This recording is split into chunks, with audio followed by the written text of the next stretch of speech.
ख़वातीन व हज़रात,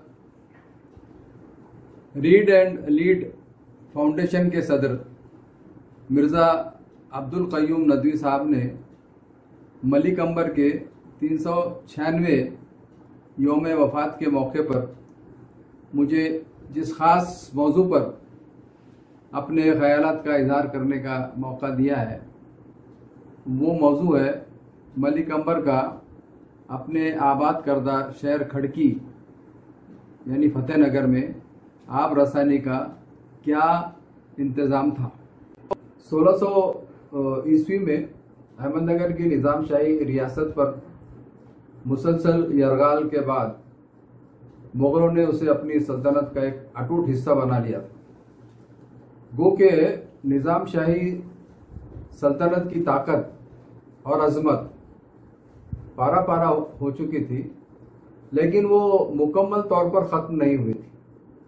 मुग़ल अफवाज के अहमदनगर से वापस जाने के बाद मलिक अंबर ने अपनी खुदादाद सलाहियतों, सियासी दूरअंदेशी, इंतज़ामी तदब्बुर और बुलंद हिम्मती की वजह से निज़ाम शाही सल्तनत के चराग को मुग़लों की आंधी से तकरीबन 25 बरस तक बचाए रखा। मलिक अंबर ने सन 1600 ईस्वी में बुरहान निज़ाम शाह अव्वल के पोते मुर्तज़ा इब्न शाह अली हसन को परांडा के मकाम में मुर्तज़ा निज़ाम शाह दुवम के नाम से तख्त नशीन करके खुद वकीलुल सल्तनत बन गया। वकीलुल सल्तनत यानी वज़ीर आज़म। मुर्तज़ा निज़ाम को उसने अपनी एक बेटी भी निकाह में दी। परांडा से मलिक अंबर ने अपना मस्तकर औसा के किले में तब्दील किया। 1606 और 1607 के दरमियान ये राजधानी औसा से जुन्नर में तब्दील हो गई, जुन्नर ले जाई गई, जो उस वक्त एक महफूज मकाम था। इस तरह तकरीबन 1611 ईस्वी तक राजधानी का शहर जुन्नर रहा, लेकिन अब वहाँ से मुर्तज़ा दुवम दौलताबाद रहने आ गया। इसी ज़माने में हालात को साजगार देखते हुए मलिक अंबर ने दौलताबाद के मशरिक में तकरीबन 20 किलोमीटर के फासले पर एक गैर आबाद मकाम खड़की के करीब एक नया शहर आबाद किया और निज़ाम शाही का पाए तक दौलताबाद से नए शहर खड़की ले आया। इस नए शहर में सुल्तान के लिए बंगला तामीर हुआ, नौखंडा में महलात और दीगर इमारतें तामीर हुई। उमराए सल्तनत ने अपने महलात और देवड़ियाँ बनवाई। अवाम ने भी अपनी अपनी हैसियत से अपने अपने मकानात बनवाए। हिंदू और मुसलमानों के लिए इबादत गाहें तामीर हुई। लेकिन ये शहर 2 मरतबा मुग़लों के हमलों में बुरी तरह लूटा गया और जलाकर खाक भी कर दिया गया।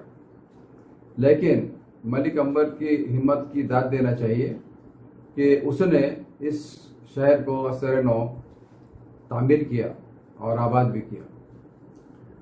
शहर की आबादी तकरीबन 2.5 लाख तक पहुंच गई और क्योंकि ये इलाका कैज़दा इलाका है और पानी का कोई माकूल बंदोबस्त नहीं था, इसलिए अवाम और खवास के लिए पानी का मसला सामने आया।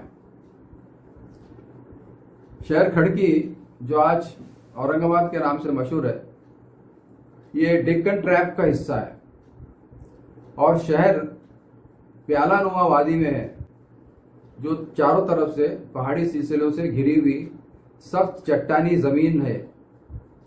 खाम नदी के किनारे आबाद इस शहर में बारिश का औसत 28 से 30 मिलीमीटर रहता है बस। खाम नदी भी सिर्फ बारिश में पानी से लबरेज रहती है, जिसकी वजह से पानी की सख्त किल्लत रहती है। शहर क्योंकि खड़क यानी चट्टानी इलाके पर बसा हुआ है, इसलिए यहाँ कुएं भी बड़ी कम तादाद में खोदे जा सकते हैं। तो मलिक अंबर ने ज़ेरे ज़मीन नहर से शहर में पानी की फराहमी का मंसूबा तैयार किया। ये मंसूबा उसे इसलिए तैयार करना पड़ा कि अहमदनगर में भी इसी किस्म की ज़ेरे ज़मीन नहरों का जाल बिछा हुआ था। मलिक अंबर एक तवील अरसे तक अहमदनगर में रह चुका था, जहां तकरीबन 13 ज़ेरे ज़मीन नहरों से शहर में आबरसानी का माकूल बंदोबस्त था। अहमदनगर में निज़ाम शाही सल्तनत के बानी मलिक अहमद निज़ाम शाह बहरी ने 1694 और 1508 के दरमियान तकरीबन 4 ज़ेरे ज़मीन नहरें तैयार की थी। उसके बाद उसके बेटे बुरहान निज़ाम शाह ने 7 नहरें बनाई थी। हुसैन निज़ाम शाह ने 2 नहरें बनाई थी। और जब मलिक अंबर वहाँ पहुँचा मुर्तज़ा निज़ाम शाह के ज़माने में, तो उस वक्त तकरीबन 13-14 नहरें पूरे अहमदनगर शहर में माकूल पानी जो है उसका फराहमी का बंदोबस्त कर चुकी थी। तो खुद मलिक अंबर के आका मलिक अंबर चंगेज़ खान ज़बीरुल मुल्क अस्फहानी अल मुखातिब व चंगेज़ खान फातह बरार की मुलाजिमत में एक तवील अरसे तक था। और उसके महल में, जिसे चंगेज़ खानी महल कहा जाता है, वहाँ भी ये नहर का आबरसानी का पानी जो है माकूल तादाद में पहुँचता रहता था। तो यूँ बिल्कुल अहमदनगर के तर्ज पर मलिक अंबर ने नहर की तामीर का बड़ा मंसूबा बनाया और अतराफ के पहाड़ी इलाकों के नशेब में कुदरती चश्मों की तलाश शुरू हुई। मौजूदा औरंगाबाद के शुमाल मशरिक में चिचोड़ा सारोला हिल है। यहाँ पर ये जो इलाका है पूरा, यहाँ से ये इलाका जो है शहर से, औरंगाबाद शहर से तकरीबन 4 किलोमीटर के फासले पर है। तो चिचोड़ा सारोला हिल जो है, इसके मजबूत पत्थरों को, पत्थर पूरा इलाका है पथरीला, तो उसको तराश करके तकरीबन 10 फीट लंबाई का एक चेंबर बनाया गया था। एक चेंबर बनाया गया है ये,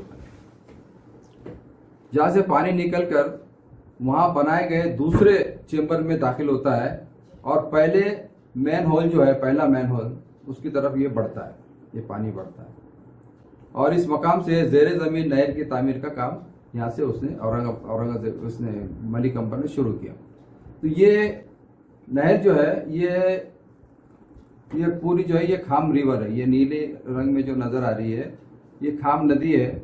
और इसके साथ साथ थोड़े से फासले से ये नहर जो है ये चल रही है, ये शहर की तरफ आ रही है, गौमुख की तरफ आ रही है। ये नक्शा है, ये डॉक्टर शेख रमज़ान साहब ने ये नक्शा तैयार किया है और बड़ी मेहनत से ये नक्शा तैयार किया है, जिसमें पूरा उसके सेक्शंस और उसका प्लान वगैरह पूरा अच्छी तरह से दिखाया गया है। ये नहर जो है ये पथरीली ज़मीन में खोदी गई, यानी तकरीबन 4 किलोमीटर तक, यानी गौमुख के आने तक जो है ये ज़मीन में 10 फीट गहराई में खोदी गई। कहीं थोड़ी सी गहराई भी है और इसका जो वो है चौड़ाई जो है कहीं 2.5 फीट है, कहीं 3 फीट 4 फीट रही है। और पूरा काम जो है इसमें उन्होंने ईंट और चूने से उसकी दीवारें अंदर से तामीर की और नीचे बिल्कुल साफ रेतला हिस्सा रखा है। तो इस तरह से ये टनल बनाई गई, टनल बनाई गई है और उसको ऊपर से ढक दिया गया। और इस नहर में तकरीबन 100 मैन होल बने हुए हैं। इनका फासला कहीं 20 फीट है और कहीं 300 फीट तक भी फासले से बनाए गए हैं। इस तरह से ये 100 मैन होल आपको नजर आएंगे, इस नक्शे में है और नजर भी आते हैं, रास्ते पे भी बने हुए हैं अभी तक। तो इससे ये है कि मैन होल जो है उससे नीचे अंदर जाने के लिए सीढ़ी बनी है और सीढ़ी से नीचे उतर करके उसकी सफाई हो सकती है और उसकी हिफाजत का माकूल बंदोबस्त भी रहता है। इस नहर में एक खुसूसियत ये रखी गई है जैसा कि मैंने इससे पहले बयान किया आपको और नक्शे के साथ कि ये खाम नदी के मुतवाजी लेकिन ज़ेर ज़मीन चलती है, ताकि नशेब में जो पानी है वो भी जमा होता रहे। ये तमाम मैनहोल मुस्ततिल नुमा है, जिनमें ईंटों की सीढ़ियाँ बनी हुई है ताकि नीचे ऊपर आने जाने में आसानी हो। अब ये मैनहोल देखिए, इस तरह से ये मैनहोल बने हुए हैं। ये मैनहोल है जो नज़र आ रहा है आपको, ये एक है, ये मैनहोल है। ये इसमें एक आदमी जो है ये अंदर जा रहा है और ये अंदरूनी हिस्सा, मैनहोल का अंदरूनी हिस्सा है।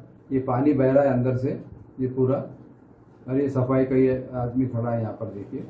तो इस तरह से ये मैनहोल, ये पूरा ब्रिक वर्क है, ईंटों का काम किया हुआ है। ये ईंट और चूना जो है उससे बड़े मजबूत से बना हुआ है। ये आज तक देखिए 350 साल, तकरीबन 396-400 साल हो गए, ये अपनी जगह पे अभी तक मौजूद है ये सभी मैनहोल। तो इस तरह के मैनहोल जो है ये फासले फासले से बने हुए, इससे एयर भी अंदर हवा का भी दबाव कायम रहता है, हवा का दबाव बना रहता है। ये मैनहोल जो अभी आपने देखे तस्वीर में, सतह ज़मीन से तकरीबन 5 से 6 फीट नीचे ज़मीन में है और ऊपर तकरीबन 4 से 4.5 फीट तक जो है बने हुए हैं, तामीर किए गए हैं, और इसमें से मुसलसल पानी जो है वो बहता रहता है। ज़ेर ज़मीन नहर का ये साफ, शफाफ और मीठा पानी तकरीबन 4 किलोमीटर का फासला तय करते हुए गौमुख तक पहुंचता है। ये गौमुख की मैं तस्वीर आपको बता रहा हूं, ये गौमुख है देखिए।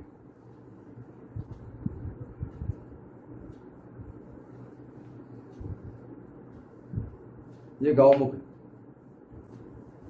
मौलाना आज़ाद कॉलेज के सामने, आज मौलाना आज़ाद कॉलेज जो है जलगांव रोड पे, डॉक्टर रफ़ीक ज़करिया मार्ग, वहाँ पर म्यूनसिपल स्कूल है, वहाँ ये गौमुख है और ये गौमुख में वहाँ पानी ये वहाँ पहुँचता है। यहाँ एक फिल्ट्रेशन प्लांट भी म्यूनसिपल कॉरपोरेशन ने भी लगाया है वहाँ पर। एक ख़ास बात की तरफ इशारा करना ज़रूरी है कि जहाँ से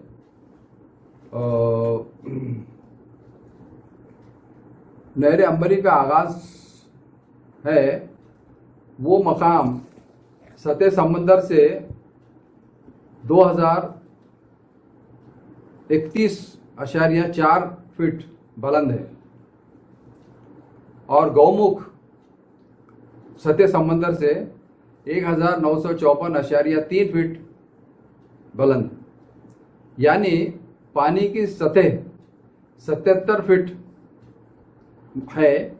और इस फर्क की वजह से पानी बहुत तेजी से बहता हुआ गौमुख तक पहुंचता है। पहले मैनहोल से शुरू होकर के 100 मैनहोल से गुजरते हुए गौमुख तक बड़ी तेजी से पहुंचता है। पानी की रफ्तार में कमी ना आने पाए, इसलिए साइफन सिस्टम का खास ख्याल रखते हुए फासले फासले से एयर टावर्स बनाए गए हैं, जो तमाम रास्ते में नज़र आते हैं। कुछ बहुत से तो अभी टूट फूट गए हैं और इम्तिदाद ज़माना से उसमें काफ़ी खराबियां पैदा हो चुकी है। अब ज़ेर ज़मीन नहर को देखा आपने अभी कि गौमुख के पास लाकर छोड़ा गया है। ये जगह जैसा कि अभी हमने देखा सतह समंदर से 1954.3 फीट ऊंची है और शहर जो है वो सतह समंदर से 1800 फीट था, 1850 फीट है। इसलिए गौमुख से पानी तेजी से शहर की तरफ बहना शुरू होता है, यानी शहर जो है नीचे है, नशेब में है, और ये गौमुख जो है वो ऊंचाई पर है। एक अंदाजे के मुताबिक 24 घंटों में 1,75,536 गैलन पानी जो है इस गौमुख में पहुंचता है और शहर की तरफ रवाना होता है। तो गौमुख से जो पानी जमा होता था, वहाँ से इंजीनियर्स ने, अमली कंबर के इंजीनियर्स ने 2 हिस्सों में शहर के लिए मिट्टी के पाइप वहाँ से लगाए थे। ये खपरेल से बनाए जाते थे। नीम कौसी खपरेल जो होती थी उसको एक के ऊपर एक रख करके वो गोल पाइप बन जाता और उसके अतराफ में जो है उन्होंने ईंट और चूने से उसको बंद किया था। तो इस तरह से ये पाइपलाइन जो है मुख्तलिफ इलाकों में पहुंचाने के लिए पानी का बंदोबस्त किया था। तो पहला तो बड़ा एक खास नहर का जो पानी जाता था वो नौफंडा, वहाँ से एक महमूदपुरा का इलाका, कुम्हारवाड़ा और भड़कल तक एक नहर जाती थी। उसके बाद एक आम नहर का पानी जो था वो इन्हीं पाइप के जरिए वहाँ से गौमुख से निकल करके एक आम खास मैदान जो है वहाँ जो महल्ले थे वहाँ जाता था। फिर जूना बाजार, सिटी चौक, ये इन इलाकों में पानी जाता। एक दूसरी जो नहर का पानी मशरिक की तरफ मगरिब की तरफ चलता था वो नीचे उतरते हुए चेलीपुरा, फाजिलपुरा, कोटला शाह, शाह बाजार और मोहल्ला राजा साहब तक पहुंचता था। गांव मुख से एक बड़ी पाइपलाइन जो है वो निकाल करके उसका पानी जादव मंडी, देवड़ी बाजार, नवाबपुरा, सराफा, चौराहा और शाहगंज तक के इलाकों में पहुंचाया गया था। ये इस तरह से तमाम इलाकों में पानी जो है पहुंचाया गया और इसका सिलसिला जारी रहा। मिट्टी के पाइप से पानी जो है ये जैसे कि मैंने बताया एयर टावर्स जो लगे थे जिनको मम्बा कहा जाता है, वो साइफर सिस्टम से पहुंचता था पानी, उसमें जोर आता था पानी से। तो इन तमाम महलों में जहाँ जहाँ ये पाइप पहुंचते थे वहाँ हाउस बनाए गए थे।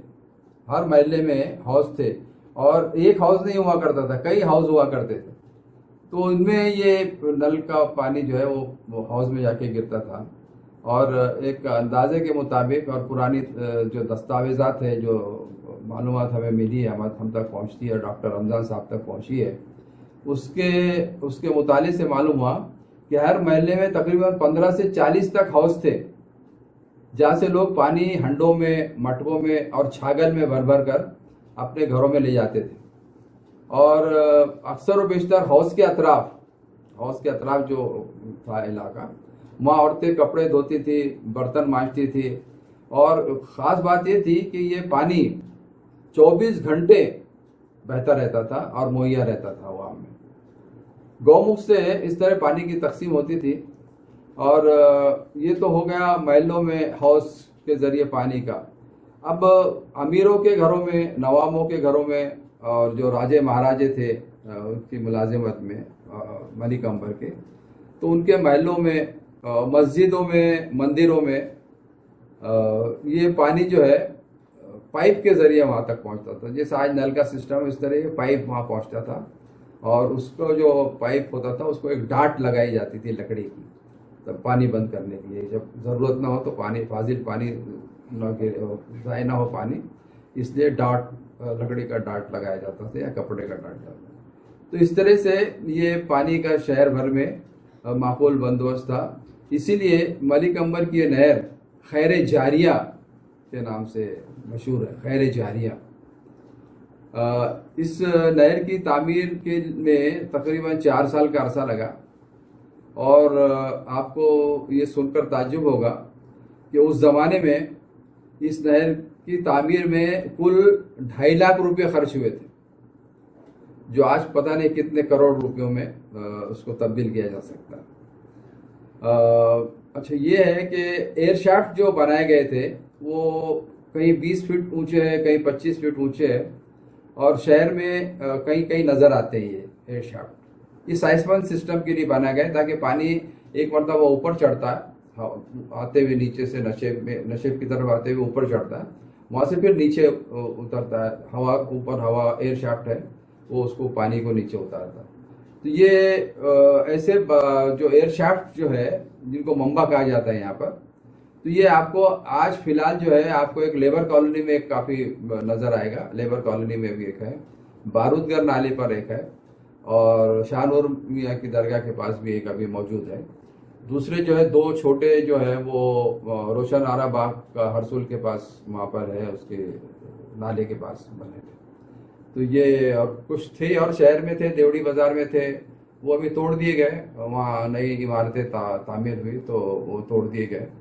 और पानी अब तो शहर में उससे तो आता नहीं है, क्योंकि गौमुख में अब जो फिल्ट्रेशन प्लांट लगा है और वहाँ जो पानी आ रहा है उस नहर का, तो वो पानी कलेक्टर ऑफिस के पास एक हौज जो है उसमें, वो नशेब में कलेक्टर ऑफिस जो है उसमें, वहाँ पर हौज में जमा होता है और उसमें जायकवाड़ी का पानी जो है वो शामिल किया जाता है।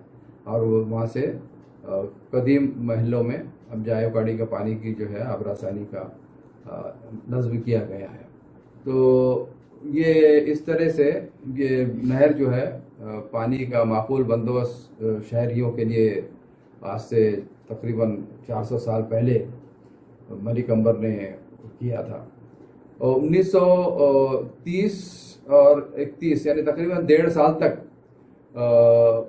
हुकूमत हैदराबाद आसिफ जाही हुकूमत ने इसकी सफाई का इंतज़ाम किया था इस नहर की। तो 1.5 साल का अर्सा लगा। इस सिलसिले में अभी जो गाँवमुख है आप देख सकते हैं कभी भी जाकर के, तो गाँवमुख पर एक कदबा लगा है, उसमें उसकी थोड़ी सी तफसीलात जो है मुख्तसरन उसकी तफसीलात दी गई है कि ये इसकी सफाई का, नहर की सफाई का कैसे नज़्म किया गया था और कितना उसको अरसा लगा, नहर कैसी बनी, किसने बनाई थी, और गौमुख का क्या उसमें ये है। तो हजरत, ख़वातीन हजरात, ये थी हमारे मलिक अंबर, हजरत मलिक अंबर की खैर जारिया नहर अंबरी कि जिसने लाखों इंसानों को बरसों तक पानी जो है वो उसकी आबरासानी की है। और अल्लाह ताला जो है ज़रूर उसको उसका अजर देगा इंशाअल्लाह।